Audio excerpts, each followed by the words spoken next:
What's up, guys, and welcome back to Bass Fishing Tips. And in today's video, we're going to be talking about the top baits for the month of June so that you guys can go out there and catch more and bigger bass. Now, I absolutely love the month of June. It's my favorite summer month to go out there and go bass fishing because for most of the country, all the bass are post-spawn. You've got bluegill spawning, you got gizzard shad spawning, you got different bug hatches that are starting to happen, and you've just got a bunch of big post-spawn bass that are hungry, willing to eat, and there's a ton of food available for them to eat. And so it's the perfect kind of scenario, the perfect formula for you guys to go out there and to catch a whole bunch of fish, and big fish at that. And so in today's video, I want to go over the top 5 baits that I've got tied on for the month of June that have helped me to go out and catch more and bigger bass. And then one of them is fairly new to the game, but it is one that I've already caught a bunch of fish on and that I think you guys are going to be sort of surprised by. Now, without any further ado,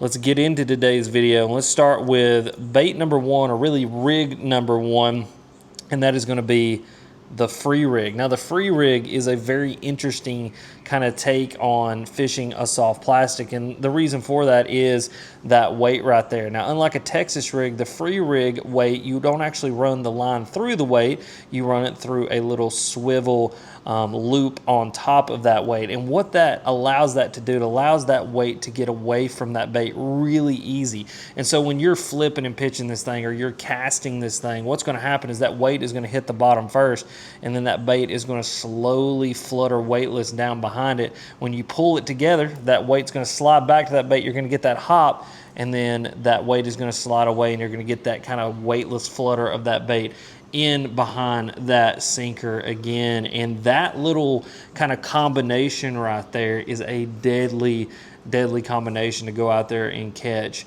bass, especially this time of year. A lot of what you're going to see is you're going to see a lot of post-spawn bass, and even though they may be really hungry and they may be really willing to eat, sometimes we got to show them something a little bit more subtle, something that looks like a dying bluegill or a bait fish or one of these bug hatches that are happening. And I've just noticed that this time of year, when the bass seem to get grumpy, or I'm fishing pressured bodies of water, that free rig, and for that ability for that weight to get away from that bait and that kind of weightless bait to come down behind it, it seems to get some bites where other baits might not. Now, I know what you're saying. Well, Alex, why wouldn't we just throw a weightless bait?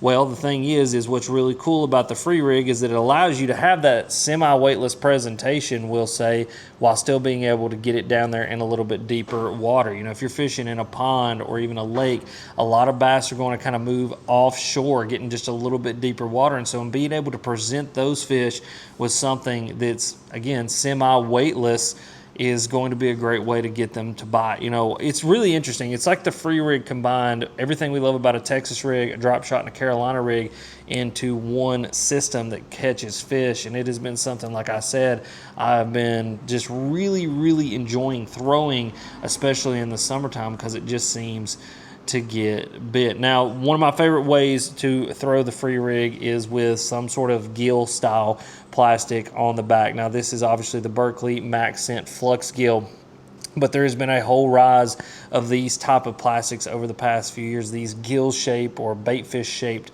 plastics. And on this free rig, that flat wide design has one of the best fluttering kind of natural weightless actions that I've ever seen. And you know, when I'm fishing around bluegills or bluegill beds, when I'm trying to mimic dying or injured bait fish, that shape is one of my absolute favorites. And so I love to pair my free rig up with some sort of gill style bait. And the Berkley Flux Gill is one of my favorite, because not only do you got an awesome kind of, you know, gill design, but also you've got all that Max Scent technology in there as well. And so the free rig is an awesome option, awesome presentation to go out there and to get bit on this time of year. So keep that one in your arsenal. If you've not got some free rig stuff, go check it out. I'll have everything linked for Tackle Warehouse down below so that you guys can pick up some of the weights and the hooks that I'm using on these free rig. And we will also be doing a very in-depth kind of detailed video about how to fish this free rig everywhere from rod, reel, line, and bait, all that very soon. Now, the next bait is going to be a bait that probably won't surprise many people if you've been around this channel any amount of time, or if you watch Alex Red Fishing, and that is going to be the frog. A frog this time of year is such a killer tool for catching fish, and it's for several reasons. Number one, it is one of the most weedless presentations that we have in our boat, so it allows us to start fishing some of that shore grass and some of that matted vegetation that starts to form up this time of year, especially if you're fishing ponds with that scum and kind of moss on the top. The frog is going to be a great presentation. Another reason that I love it is, again, it mimics a bluegill really, really well, and this time of year, all throughout the summer, anytime that water gets above really kind of 70 degrees, you're going to have bluegills up shallow, you're going to have bluegills spawning, you're going to have bass eating those bluegills. And so doing a good job of, mimicking a bluegill is going to be really important this time of year, and a frog does a really good job of that. Now, for me, I love to walk the frog. I'm an open water frog fisherman because I always say, the grass fishing and really good grass fishing is a window about that big, but open water frog fishing is a window much, much larger. And so for me, once I learned to fish that frog in open water, that opportunity to catch bass on it really kind of broadened for me.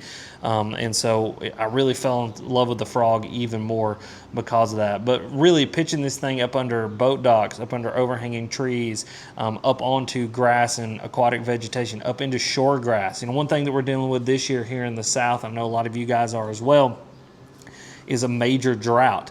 And a lot of our lakes have stayed low, which has allowed that shore grass to actually grow up like 1, 2, 3 feet in some instances. And now the water's finally starting to come up because we've had some rain, and that shore grass is starting to get flooded. And there's not very many presentations that you can get in there and get out of there without getting hung up, but a frog is one of those. And so if you got spawn, shad spawn going on, if you got bluegill spawn going on, if you got different bug hatches like mayflies and stuff like that going on, this is a great presentation to be able to get up into that shore grass and get out of it while still being able to get bit. And then that's a whole nother thing, the bug hatches.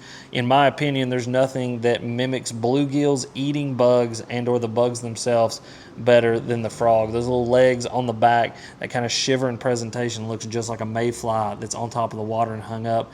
And a lot of the times I think when you are fishing a frog around the mayfly hatch, you're not only mimicking the bluegill eating the mayflies, but the mayflies themselves, and a frog does a really good job of that. And so a frog is going to be my number 2 lure for the month of June. I'm so glad that June is here because I love throwing a frog, and I'm ready to go out there and bust some big bass on the frog. I've already had some blow-ups, but I'm ready for one of those days when it just works, and it works super duper well, and I think it's coming very, very soon. Now, the third lure is going to kind of play off the first lure that we talked about, and that is just going to be a flipping and pitching bait. Now, when I say flipping and pitching, I'm just talking about your standard pegged Texas rig, something that we talk about on this channel a whole lot. It's one of my favorite ways to catch fish. It's a classic way to catch fish, and it just never really gets old. Fish are always going to bite that flipping and pitching presentation. Now, the big difference is going to be when I flip and pitch, for the most part, I'm going to be using some sort of creature bait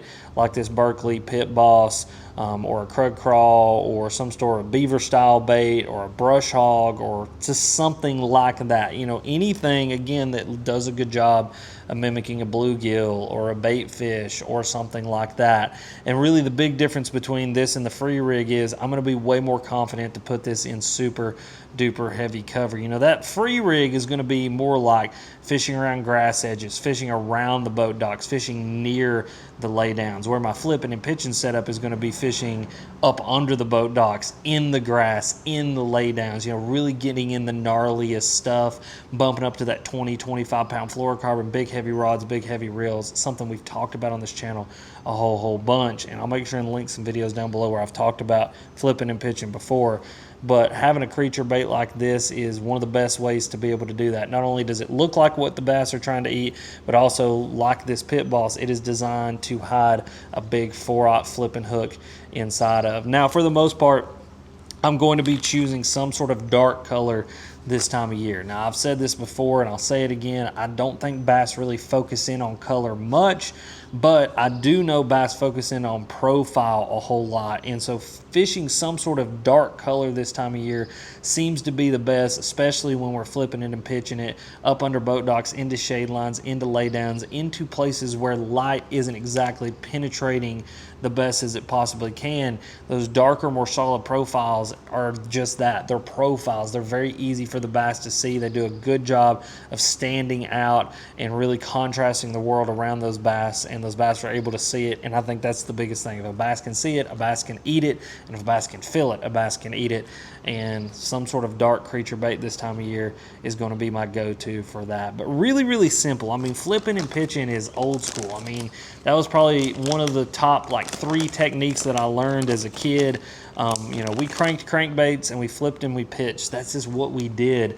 And so I've caught thousands upon thousands of bass flipping and pitching. And the thing is I've taken it everywhere in the country, from as far north as Canada to as far south as Mexico. Like I've said, I actually came in 2nd place in a tournament in Texas where I attempted to go offshore early in the morning in June, and, you know, drag the worm and do that kind of thing. Didn't get any bites, and then just went and flipped trees the rest of the day. Relied on what I knew was, you know, kind of one of my staples, and ended up catching enough fish to come in 2nd place. So from 0 to almost hero, just flipping and pitching the creature bait. Now, before we get any further into this video, I just want to remind you guys about my website. Over on my website, you're going to find all of my different products that I have, and you guys have absolutely been loving these things, including the bass fishing field guides. Now, these field guides are awesome. They're essentially 1-page cheat sheets, give you everything that you need to go out there and to fish over 30 different techniques and lures. So like the Texas rig, like the free rig, like crankbaits and all those things,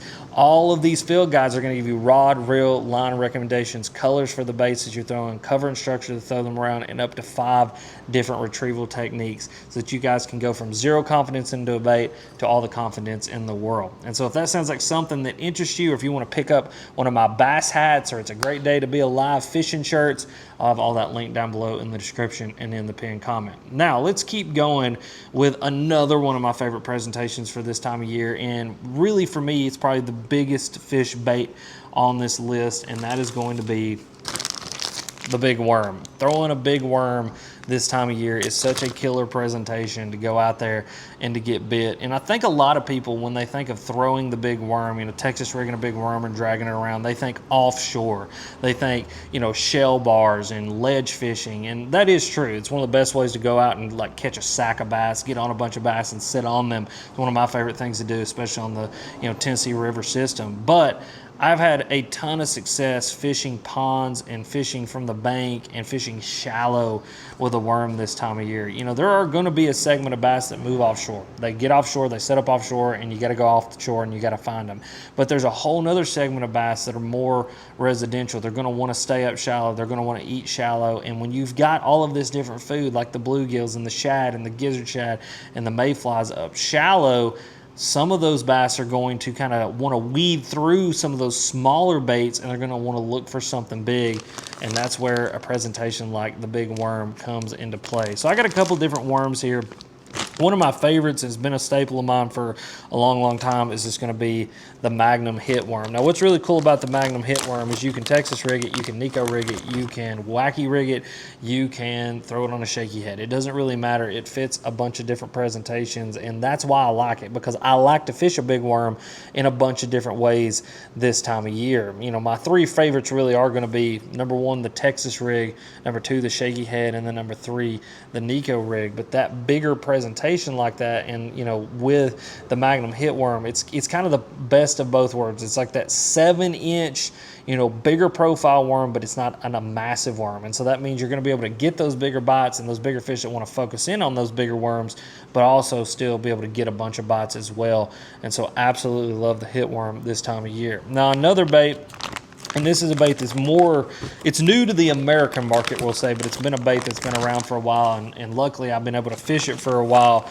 That is going to be the Power Wag. And now the Power Wag is a 9-inch stick worm, and as you guys can see, it is a big boy. And the thing about this worm is I'm going to do everything that I would do with the hit worm. It's just going to be that bigger presentation. I mean, obviously that is a very, very large piece of plastic, but it is going to get bit. You know, this thing on a Texas rig especially, you guys can see just how bendy it is, how much flop that it's actually got in it. it has this snaky action when you fish it on a Texas rig like nothing that I've ever seen before. And I've got some really, really big bites on this bait, and I think a lot of it has to do with the fact that it's got that snaky sort of action. It's just an action that you don't see out of very many worms, and because this thing is so big, it's made out of Maxent, you get that real snaky kind of weird action that gets those bass to bite. Now, as you guys can see, again, dark colors. For a lot of the same reason, I'm going to choose the dark colors with the creature bait. It's just a good profile this time of year. You know, the more we get into summer, the warmer the water gets too, the dirtier that water is going to get for a couple of reasons. Number one, obviously influx of rain. Now, we're in a drought here, but over the past few days, we've had like 8 inches of rain. Still in a drought somehow. I don't know how that works. We've had 8 inches of rain, so we've had an influx of a lot of just, you know, muddy, nasty water. Dark colors, dark profiles are going to stand out in that and contrast a lot better.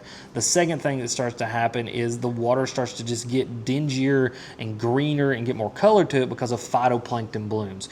And so because of that, the light isn't going to be able to penetrate the water as well, and so those darker colors are going to be able to stand out, especially when we're fishing just a little bit deeper. So just something to keep in mind. Now, let's move on to the last bait. And the last bait is going to be one that honestly, I was not going to put it on this list until the success that I've had with it over the past little while. This is probably one of the most incredible baits as far as getting a bite that I've ever seen in my whole entire life. And the thing about it is the popularity around it has grown with forward-facing sonar, but you don't need forward-facing to throw the Urchin style baits. These things are absolutely incredible.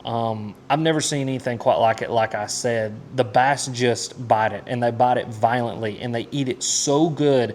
And the thing about it is I threw that bait yesterday, this exact bait. So a watermelon, you know, this is the Berkeley Maxent Moeba, watermelon Moeba in about 6-inch visibility water, and had bass absolutely crushing it. There is something about that, all of that going on, the tentacles, the body, the way that you work it, everything about it that absolutely gets bit. And so I had to add it to this list. This is definitely that bait that I said it's a brand new one to me, but the power of it is incredible. And the thing is like I'm still discovering more and more ways to fish it. Now, the way that I'm fishing it right now is really simple. I got it rigged up with a 1/0 wacky rig hook. I got a little 1/64 ounce Nico weight inside of that thing, and I'm just throwing it out there and I'm jerking it around like you would say a fluke or something like that, and absolutely getting hammered on this bait. And so I had to add it to this list just for the simple fact that it truly has drawing power and ability to catch fish and gets bit in a way that I've not seen a bait get bit in a long, long time, if maybe ever. Maybe the only thing I can honestly compare it to is two things. The initial phase of the Alabama rig, they would absolutely annihilate that bait. Absolutely incredible bite on that Alabama rig when it first came out, and then it kind of waned. And then maybe like the big swim bait. You know, before a lot of people were throwing the big swim bait, throwing the glide bait, throwing the big mag drafts and big coal shads and stuff like that, they would bite it like that, and it had drawing power like that. This thing is almost exactly the same. It is like they have never, and they probably have never seen anything quite like that, and they absolutely annihilate it. And so if you can get your hands on a few, they're a fantastic bait. I'll make sure and link these down below on Tackle Warehouse. They are probably still out of stock, but be watching. I know more stock comes in every couple of weeks, so if you can get in on a drop, you can get these things. You can go out there and you can just see how powerful that they actually are. And make sure to follow me on Instagram over at Alex Red Fish, and make sure to follow Alex Red Fishing, the YouTube channel, as well as stick around here, and I'll try to let you guys know when these things drop. But yeah, that is my top 5 baits for the month of June. If you guys enjoyed this video, click this video that's popping up right here.